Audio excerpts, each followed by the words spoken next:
Part 16 Daman और पिथियस। किसी देश में दो घनिष्ठ मित्र रहते थे। एक का नाम था डामन और दूसरे का पिथियस। उनकी दोस्ती की मिसाल पूरे क्षेत्र में दी जाती थी।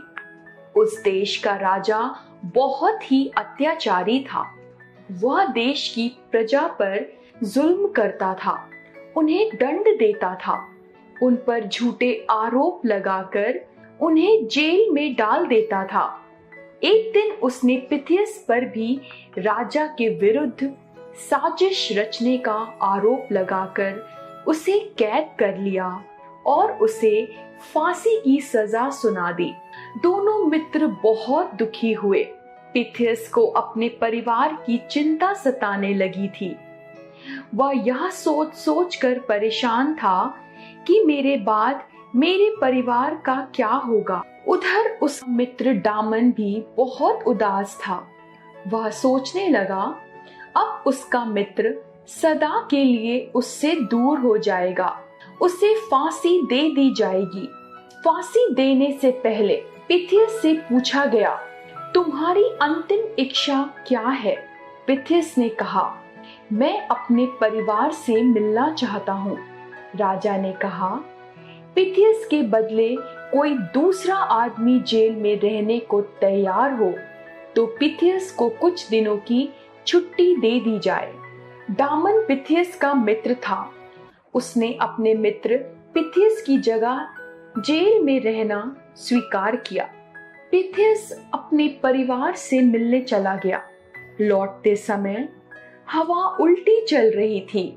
पिथियस की नाव ठीक समय पर ना पहुंच सकी। दूसरी ओर डामन के मन में आनंद की लहरें उठ रही थीं। आहा, आज प्रिय मित्र के लिए मेरा जीवन काम आएगा। इधर पिथियस सोच रहा था, हाय, अगर मैं समय पर ना पहुंच सका तो मेरे प्यारे मित्र डामन को फांसी हो जाएगी। फांसी का समय आ गया। डामन को फांसी के तख्ते पर ले जाया गया। डामन प्रसन्न था। लोग कहने लगे, पिथियस ने मित्र को धोखा देकर अच्छा नहीं किया। डामन ने चिल्लाकर कहा, ऐसा मत कहो, पिथियस सच्चा मित्र है। वह किसी कारणवश नहीं पहुंच पाया होगा। फिर उसने जल्लाद से कहा, भाई, समय हो गया, तुम देर क्यों कर रहे हो? इतने में दूर से आवाज आई, ठहरो ठहरो, मैं पिथियस हूँ। फांसी की सजा मुझे हुई है। देखते ही देखते पिथियस घोड़ा दौड़ाता वहां आ पहुंचा। उसने झट से कूदकर फांसी के फंदे को अलग कर दिया। उसने डामन को गले से लगा लिया। दोनों की आंखों से आंसू बहने लगे।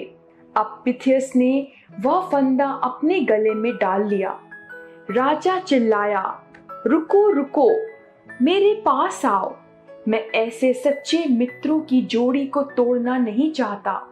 मैं चाहता हूँ कि आप मुझे भी अपना मित्र बना लें। मुझे आप जैसे मित्रों की बहुत आवश्यकता है। राजा की आंखों से आंसू बह रहे थे।